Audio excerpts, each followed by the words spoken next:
ചപ്പാത്താലടി പൊരികണ്ണി നിവാസികളുടെ ജീവൻ പണയം വെച്ചുള്ള യാത്രാമാർഗവും നഷ്ടമായി. കഴിഞ്ഞ ദിവസങ്ങളുണ്ടായ മഴയിൽ പെരിയാറ്റിൽ ജലനിരപ്പ് ഉയർന്നതോടെ ചെങ്ങാടം ഒഴുകിപ്പോയതാണ് പൊരികണ്ണി നിവാസികളുടെ യാത്രാമാർഗം നഷ്ടമായത്.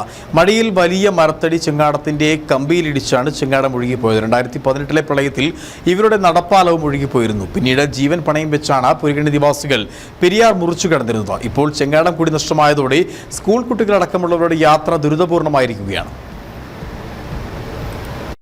ഒരു നാടിന്റെ തന്നെ യാത്രാമാർഗം ഇല്ലാതായിട്ട് 7 വർഷം കടന്നു പോകുന്നു. പൊരികണ്ണി നിവാസികളുടെ നടപ്പാലം പ്രളയെടുത്തത് 2018 ഇതോടെ ചെങ്ങാടത്തിലാണ് ഇവർ പെരിയാർ മുറിച്ചു കടന്ന് മലയോര ഹൈവേയിൽ എത്തി യാത്ര തുടരുന്നത്. അയ്യപ്പൻകോവിൽ പഞ്ചായത്തിലെ ആലടിയിലായിരുന്നു ഇവരുടെ നടപ്പാലം ഉണ്ടായിരുന്നത്. പ്രളയം പാലം കവർന്നെടുത്തതോടെയാണ് ഞാണിന്മേലുള്ള യാത്ര ആരംഭിച്ചത്. പാലത്തിനായി മുട്ടാത്ത വാതിലുകളില്ല. കഴിഞ്ഞ തെരഞ്ഞെടുപ്പ് കാലത്ത് 9 ലക്ഷം രൂപ അനുവദിച്ചതായി ഒരു ഫ്ലെക്സ് ഉയർന്നു. തെരഞ്ഞെടുപ്പ് കഴിഞ്ഞതോടെ ഇത് അപ്രത്യക്ഷമായി. പിന്നെയും MP, MLA എന്നിവരുടെ പിന്നാലെ ഒരു നടപ്പാലമെങ്കിലും നിർമ്മിക്കാൻ നിവേദനമായി നടന്നു. എന്നാൽ നടപടി വാഗ്ദാനങ്ങളിൽ ഒതുങ്ങി. സ്കൂൾ കുട്ടികളടക്കം ചെങ്ങാടത്തിൽ പെരിയാർ മുറിച്ചു കടന്നാണ് യാത്ര തുടരുന്നത്. എന്നാൽ ചെങ്ങാടം ഒഴുകിപ്പോയതോടെ 4 കിലോമീറ്റർ ചുറ്റി സഞ്ചരിച്ച് ചപ്പാത്തിലോ 6 കിലോമീറ്റർ ചുറ്റി സഞ്ചരിച്ച് ഉപ്പുതറയിലെത്തി യാത്ര തുടരേണ്ട അവസ്ഥയിലാണ്.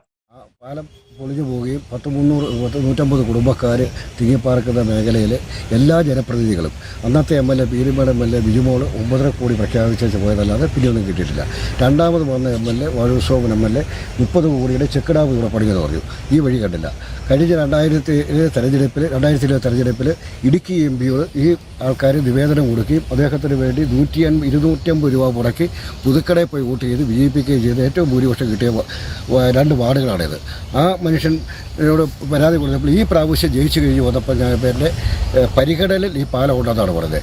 MLA, MP, block panchayat president, member, ജില്ലാ പഞ്ചായത്ത് മെമ്പർ, ജില്ലാ പഞ്ചായത്ത് പ്രസിഡന്റ് വരുന്ന ജനപ്രതിനിധികൾ തരാൻ എന്ന് കൗളിപ്പിച്ചുകൊണ്ട് ഈ പ്രദേശത്തെ പാവപ്പെട്ട കോവിഡ് പ്രമാണിച്ച് യാതൊരു നിവൃത്തിയില്ലാത്ത പിഞ്ചു കുഞ്ഞുങ്ങളെ സ്കൂളിൽ ഇവിടെ വരുന്നത്. സ്കൂൾ കുട്ടികളും പ്രായം ചെന്നവരുമെല്ലാം ചെങ്ങാടം വലിച്ചാണ് അക്കരെ ഇക്കരെ കടന്നിരുന്നത്. ഇത് MPയെയും MLAയും നേരിട്ടെത്തിച്ച് ബോധ്യപ്പെടുത്തിയതുമാണ്. എന്നാൽ നാളിതുവരെയും വാഗ്ദാനങ്ങളല്ലാതെ ഒരു നടപടിയും ഉണ്ടായിട്ടില്ല. പഞ്ചായത്ത് നൽകിയ ഫണ്ട് ഉപയോഗിച്ചാണ് കഴിഞ്ഞ വർഷം ചെങ്ങാടം നിർമ്മിച്ചത്. 150ഓളം കുടുംബങ്ങൾ ചെങ്ങാടം വലിച്ചായിരുന്നു പെരിയാർ മുറിച്ച് കടന്നിരുന്നത്. ചുറ്റി സഞ്ചരിക്കാൻ 2 റോഡുകൾ ഉണ്ടെങ്കിലും ഇതെല്ലാം യാത്രായോഗ്യമല്ലാതെ കിടക്കുകയാണ്. കുരിയടിക്കാരുടെ യാത്രാമാർഗമായ ചെങ്ങാടം 1/2 കിലോമീറ്റർ ദൂരെ തകർന്നു കിടപ്പുണ്ട്. ഇവരുടെ ദുരിതയാത്ര കണ്ടിട്ടും അധികൃതർ മൗനത്തിലാണ്. ത്രിതല പഞ്ചായത്തോ MPയോ MLAയോ ശാശ്വത പരിഹാരം കാണണമെന്നാണ് നാട്ടുകാരുടെ ആവശ്യം. KK Jayakumar, Idukki vision news, Upputhara.